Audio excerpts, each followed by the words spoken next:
근데 느낀 점은 물론 같이 정점은 똑같이 차는 건 맞지만 그 과정을 더 세밀화했다 그럴까?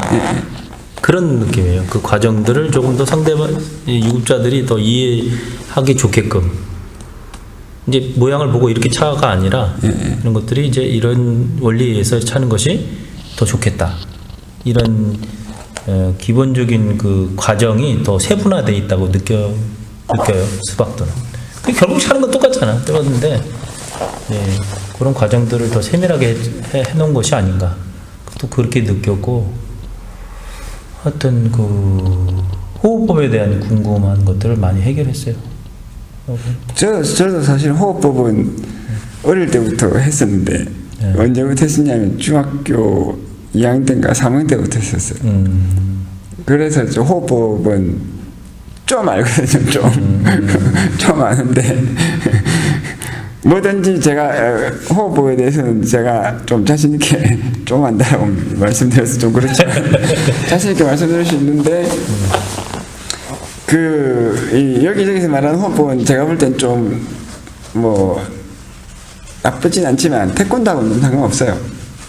그러니까 그게 호흡을 해서 정말 파워가 더 증강될 것이냐, 그거는 캐슈마커란 말이에요. 이게 그렇게 이제 정말 호흡법을 결합을 시켜서 파워를 증강을 시키고 특히 태권도적인 움직임인 그 갑작스러운 움직임, 모든 무술이 사실은 싸우는 상황에서는 갑작스러운 움직임을 할 수 있어요. 아까 장명삼 선수처럼 시범해가지고 장명삼 선수처럼 못 뛰는 사람은 별로 많지 않거든요. 그렇죠. 문제는 뭐냐면 그 경기 상황에서 그게 나온다는 거예요.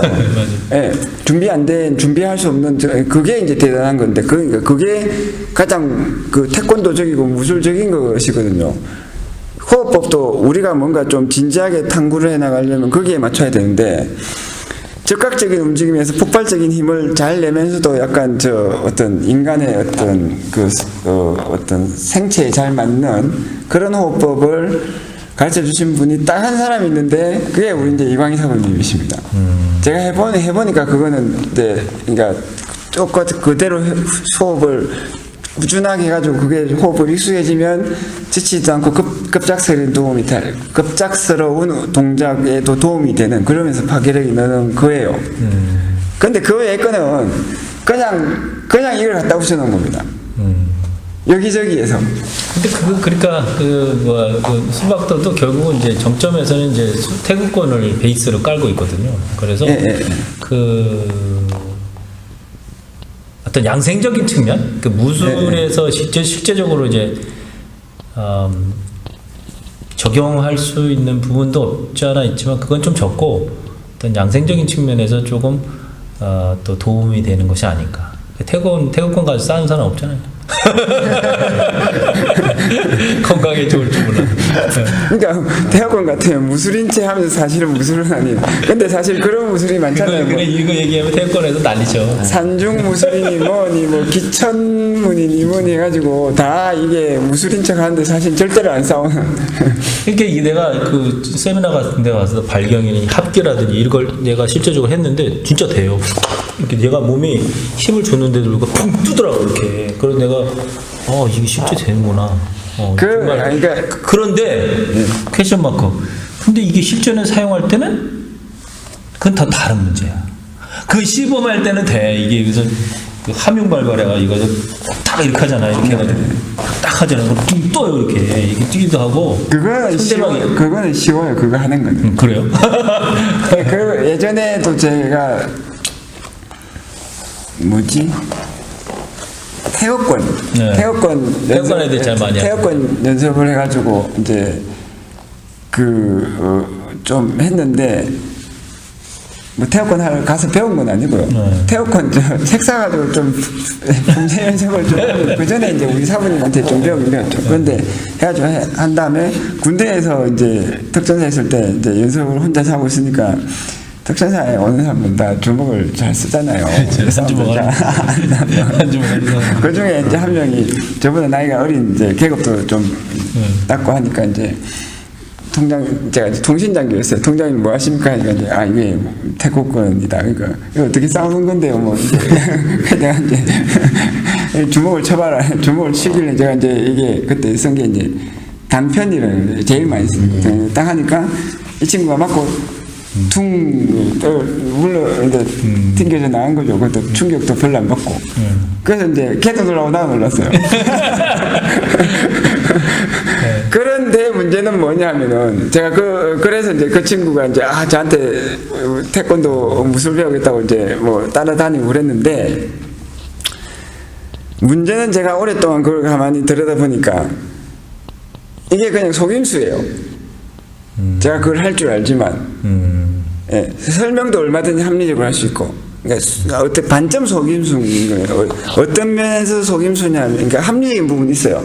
합리적인 부분은 있는데 그걸 하면 그건 된다. 그리고 어떤 반점 속임수는 뭐냐면 태극권 하는 사람들이 그걸 대단한 것처럼 해가지고 몇 년 수련을 해야지 그걸 할 수 있는 것처럼 고수들만 할 수 있는 것처럼 하는데 제대로 합리적으로 배우면 한 달 만에 누구나 할 수 있습니다. 한 달 만에 누구나 할 수 있는데 그 다음에 또 다른 문제는 뭐냐면 그걸로 상대방을 그렇게 해가지고 상대방한테 오히려 나중에 당해요. 진짜 좋은 기술은 뭐냐면 상대방을 뚝 쳐가지고 싸운다 푹 치면 상대방 푹 쓰러져 다시는 나한테 못 덤벼야 되거든요. 태극권 뭐 발경이나 이런 거 딱 하면 어떤 줄 아십니까? 퉁 치면 별로 충격도 안 받는 거 같아 퉁 나가 떨어지거든요. 우와 이건 그냥 묘기예요. 묘기. 마술사의 마술 같은 거. 만약에 진짜 뭐랄까 그 길거리에서 악당을 범죄자를 만나가지고 했는데 퉁 쳤더니 푹 나가 떨어졌다. 그 다음에 뭐 하겠어요? 벌떡 일어나고 다시 덤비지. 그때는 그 기술을 못 쓰거든요. 그냥 당하는 거예요. 그래서 제가 볼 때는 태권도에 특히 제가 우리 수련하는 고전 태권도의 발차기는 툭 차가지고 장명삼 선수처럼 툭 차가지고 하면은 뒤차기 빵 차면 덩치 큰 놈도 덩치 작은 사람이 덩치를 큰 사람 쳤을 때 그것도 럭비 선수는 맨날 그 운동해가지고 온몸에 근육 덩어리인데 써가지고 뼈가 부러져 그 다음에 못 일어나야 된다고요. 물론 그 상태가 된 다음에 그 능력을 얻은 다음에 그 정도까지 할 필요가 없어서 덜 차가지고 이제 덜 다치면서 제압을 할 수 있으면 되지만 그 단계로 가야 되지만 그렇지 않고 그 눈에 보이는 수준에서 퉁 하면 우와 멋있다 이거는 제가 볼 때는 전부 다 그 약간 별로 이 기술의 원리를 터득하는 면에서는 뭐 도움은 될지 모르겠으나 제가 볼 때는 우리 같은 사람들은 정확하게만 이제 요점만 잘 파악해내면 일주일 만에 다 돼요. 하여튼 그래서 제가 느낀 거는 그거 좋다 이거야. 근데 이거를 실전에서 사용한다? 네. 그건 다른 문제다. 이게 정말 실제로 그런 상황이 있지도 않을 뿐더러 물론 상대방이 잡아가지고 이제 꺾는 기술이라면 이제 완전히 제 앞에서 이제 그건 내가 실제적으로 봤고 이제 상대방 막 이제 부둥켜 싸우는데 여기를 갖다 겨드랑이 꺾으시고 팍팍 두 번 꺾으니까 팍 주저앉더라고 이 사람이. 그들이 가만히 있어 일어나지 못해. 그런 거 봤어. 그건 이제 완전히 이제 기술이 제대로 들어간 경우거든. 그 어설프게 들어가면 더 댐비지, 더 댐비요. 더 댐비. 그런데 그거를 하면서도 이 합기라든지 발경이라든지 과연 이게 정말로 실전에서 이렇게 정말로 막박자를 할 때 과연 적용이 될까? 그건 다른 연습이 또 필요하다. 그렇게 느꼈어요. 그래서 제가 볼 때는 한국의 합기도는 좋은 무술인데 그 합기도에 이제 무술하는 사람들을 좀 뭐랄까 관원들을 끌어야 되니까 쉽게 약간 신비주의를 가지고 끌어들이는 요소들이 발견 같은 것이라고 저는 생각을 해요. 그 좀 시범이 좀 필요하고 좀 약간 좀 신비하게 좀 보이는 그런 부분들이 없잖아 있죠. 와 그런 거 있잖아.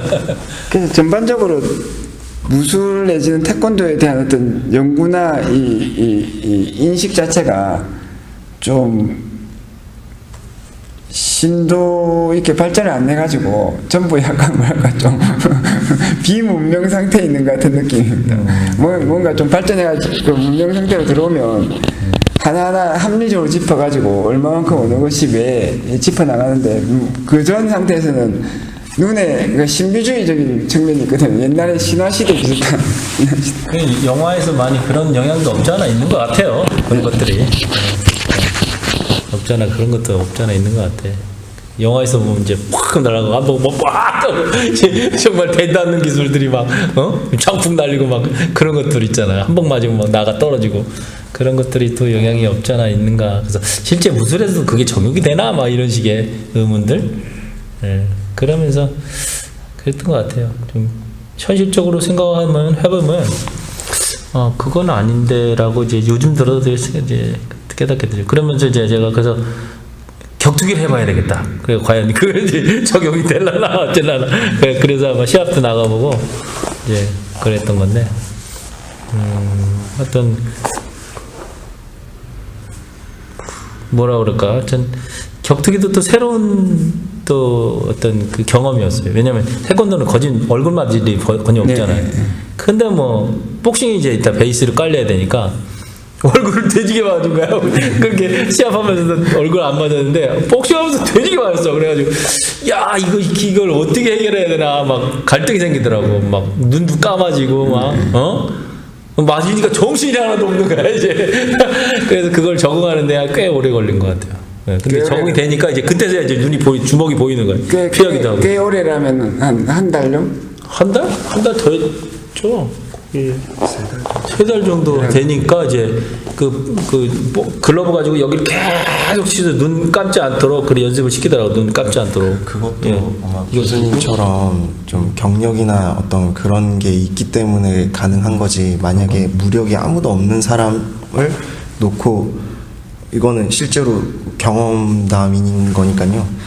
때려주는 상대가 어떤 강도로 때려주느냐도 전 되게 중요하다고 봐요. 그래서 이 사람을 훈련시킬 목적으로 때려주는 거 하고 그렇게 해서 점차 적응이 돼서 실질적으로 나를 해야 할 상황으로 때리는 주먹도 볼 수 있는 거 하고 애초에 가르쳐 주시는 분이라든지 훈련 파트너가 굉장히 짓궂고 못돼서 정말 근데 이건 좀 철학적인 문제라 잠깐만 곁으로 가면은 뭐 누구는 연습을 실전처럼 해야지 실전에서 강해진다라는 사람들도 있고 실전과 연습을 굉장히 이제 엄격하게 구분해서 연습하시는 분들도 있는데 어쨌든 뭐 모종의 이유가 됐건 내가 믿건 자기만의 어떤 뭐 스파링 철학이 됐건 그래서 강하게 때리거나 내가 충분치 않은데 상대방의 어떤 격차가 너무 크다면 실질적으로 그거를 뭐 3달, 뭐 4달 좀 단기간 안에 이렇게 상대방의 주먹을 보는 눈이나 그런 걸 습득하는 거는 좀 차이가 있는 것 같아요. 일반인들 아예 운동을 한 번도 안 해보신 분들이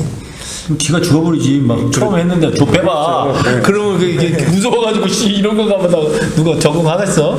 뭐든지 단계가 있는데. 예, 그래서 이제 제가 생각했을 때 그냥 일반인들 정말 운동이라는 걸 한 번도 안 해보다가 실질적으로 뭐 호신이 됐건 뭐가 됐건 이걸 좀 알아봐야겠다 그래서 스파링 해보신 분들도 제가 봤을 땐 1년은 걸리는 것 같아요. 1년 정도는 걸리는 것 같아요. 태권도 시합하면서 그런 발을 갖다 이렇게 피하고 이제 그런 것들이 있어서 실제로 그랬던 것 같아요. 프로 선수 시합들도 이렇게 느린 화면 정지하면 보면 이러고 있는 것도 많이 있어요. 프로 선수도 있는데 크로스 카운트 들어오면 이러면서 대시는 것도 많이 있어요. 서로 눈 질끈거리고 이러고.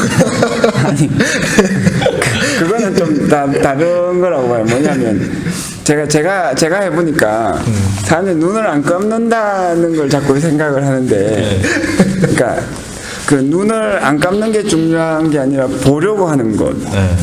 예, 그다음에 보려고 보기 위해서 안녕하십니까. 도복 입고 준비하세요.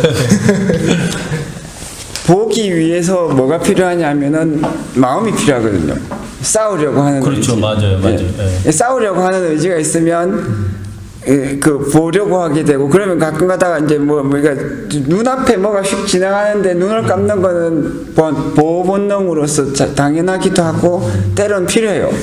근데 그래서 제가 해보니까 그러니까 처음에 숙달되지 않은 이제 수련을 많이 안 해본 사람이 오면은 뭐가 오냐면 반응이 문제가 아니라 싸우려고 하는 어떤 용맹한 어떤 그 전투 의지 자체가 맞아. 형성이 안 돼 있어요. 맞아.